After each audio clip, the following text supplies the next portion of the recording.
this story stuck with me for 30 years. My name is Bob Bartel, and this is one of the stories that was told to me by one of the protesters as I went to the protest camp in the evening. My name is Kanani Davis. I'm from Sheshatshiu, Labrador. I'm the director of the Innu Education School Board.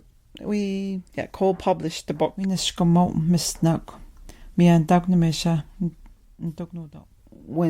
Innu started speaking out about this NATO jets flying over the land, first it was really small and then it got bigger.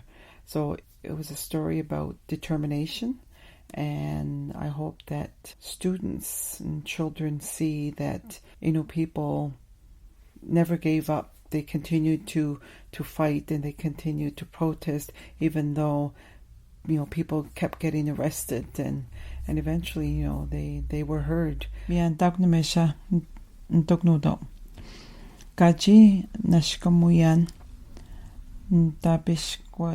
shows the strength of a people. It shows the strength of the Innu and their struggle. It shows the power of nonviolent protests.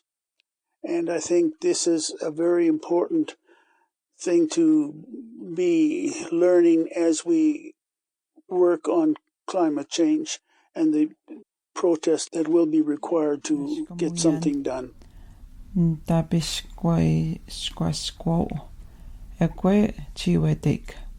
People,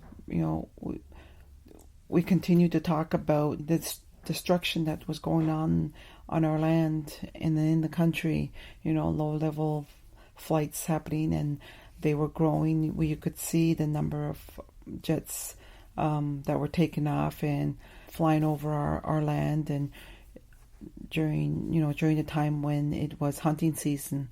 So that's when Innu people stood up and said, "This is enough.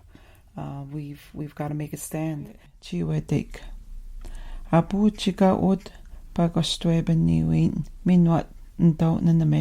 The Innu, they went out as whole families. There was babies in arms, there was elders with canes, and they walked on the runway. Whenever the Innu wanted to go on the runway, they did.